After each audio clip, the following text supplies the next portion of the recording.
सर्वमंगल मांगल्ये शिवे सर्वार्थ साधिके शरण्ये त्र्यंबके गौरी नारायणी नमोस्तुते। अश्विन शुद्ध प्रतिपदेपासून म्हणजेच घटस्थापनेपासून अश्विन शुद्ध नवमीपर्यंत नवरात्रोत्सव आपण साजरा केला।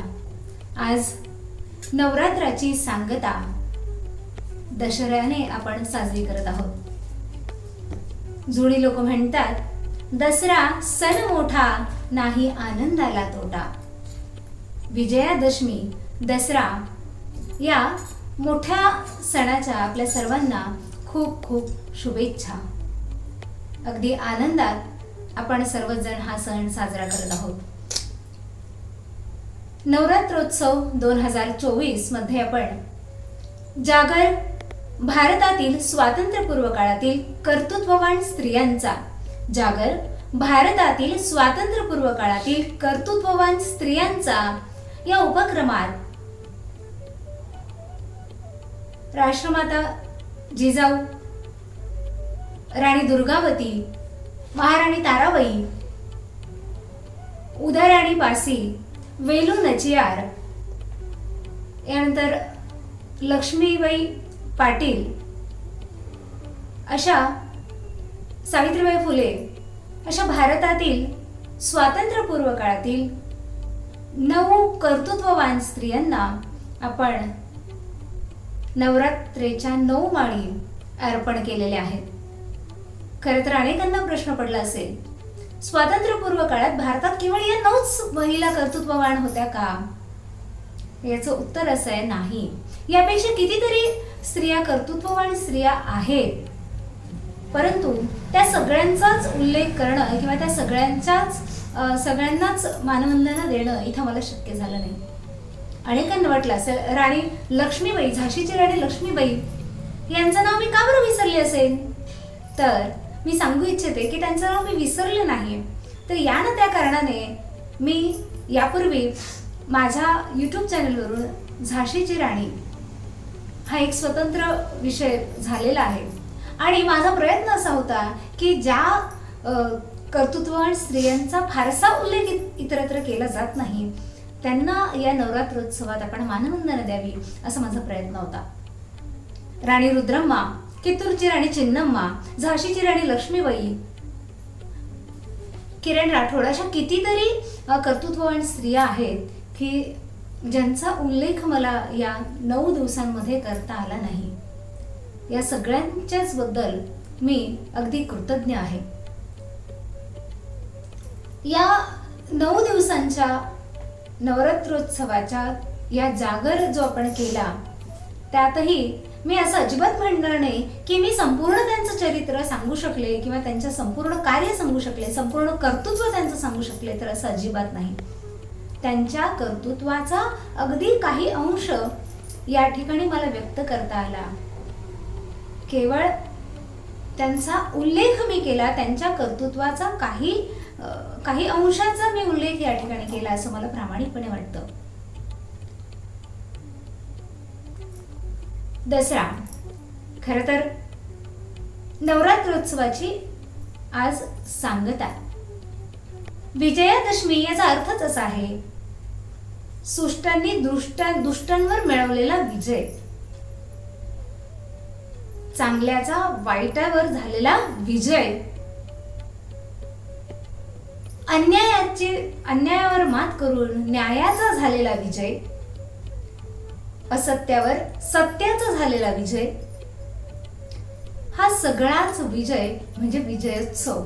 आजची ही विजयादशमी आयुष्यात अनेक वेळेला असा संघर्ष आपल्याही आयुष्यात येतो, पण कायम लक्षात ठेवा, सत्याची वाट थोडीशी कठीण असली, मार्ग जरा दुस्तर असला, तरीही अंतिम सत्य हे सत्यच असणार आहे, खरेपणाच असणार आहे, न्यायच असणार आहे, यावर आपण विश्वास ठेवला पाहिजे। जणू हेच आपल्याला ही विजयादशमी शिकवते।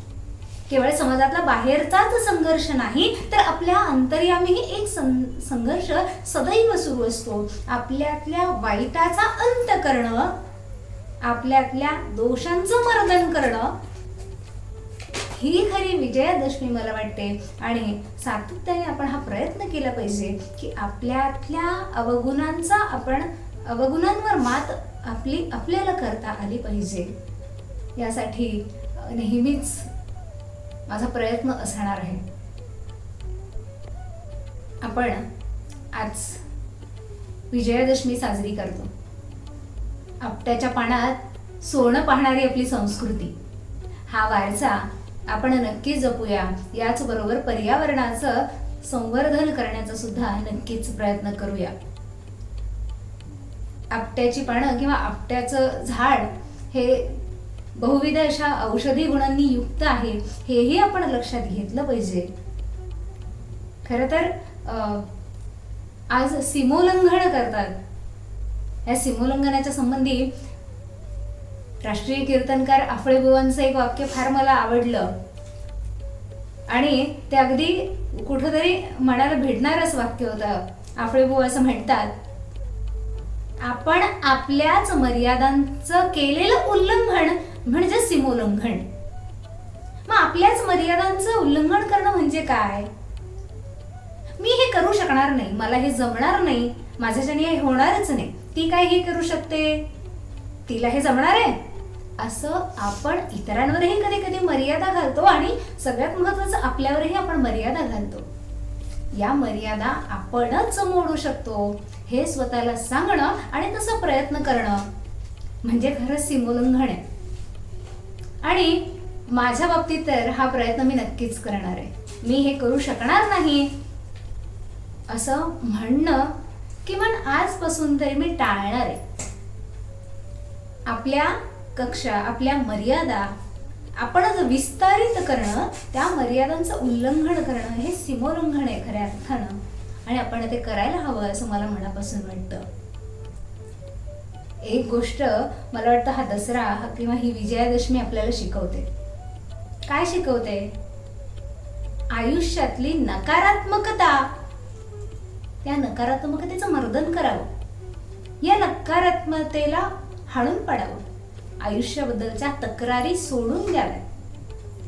आयुष्याच्या तक्रारी सोडून दिल्या, ही नकारात्मकता काढून टाकली, या मर्यादा जर झुगारून दिल्या, आयुष्याचं सोनं झाल्याशिवाय राहणार नाही. आणि असं आयुष्याचं सोनं करून घेण्याचं प्रतीक म्हणजे हा दसरा. ह्याच सोन्याची देवाणघेवाण, दाही देशांनी मिळवलेला विजय, दाही देशांनी मिळणारा आनंद, मिळणारं समाधान. पुन्हा एकदा, समाधान ही आपल्या मांडण्यावरची गोष्ट, ही व्यापकता आपल्यामध्ये आली पाहिजे. पुन्हा एकदा सांगायचं वाटतं, मर्यादा झुगारून दिल्या की व्यापकता आपल्याला कवेत घेता येते. आणि हे कवेत घेण्याची वृत्ती, व्यापकतेला आलिंगन देण्याची वृत्ती मला वाटतं आपली संस्कृती शिकवते. आणि या संस्कृतीचा आदर आणि अभिमान असलाच पाहिजे. हा वारसा आपण पुढील पिढ्यांनाही देण्याचा नक्कीच प्रयत्न करूया.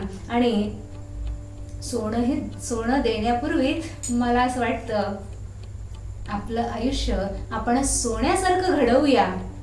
आणि आपलं आयुष्य सोन्यासारखं घडवण्यासाठी आपल्या सर्वांना मनापासून खूप खूप शुभेच्छा.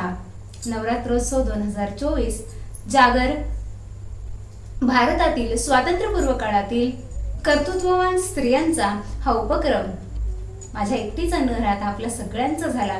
आपण सगळ्यांनी जी मुलाची साथ दिली, मला प्रोत्साहन दिलं, त्याबद्दल आपल्या सर्वांचे मनपूर्वक आभार, धन्यवाद.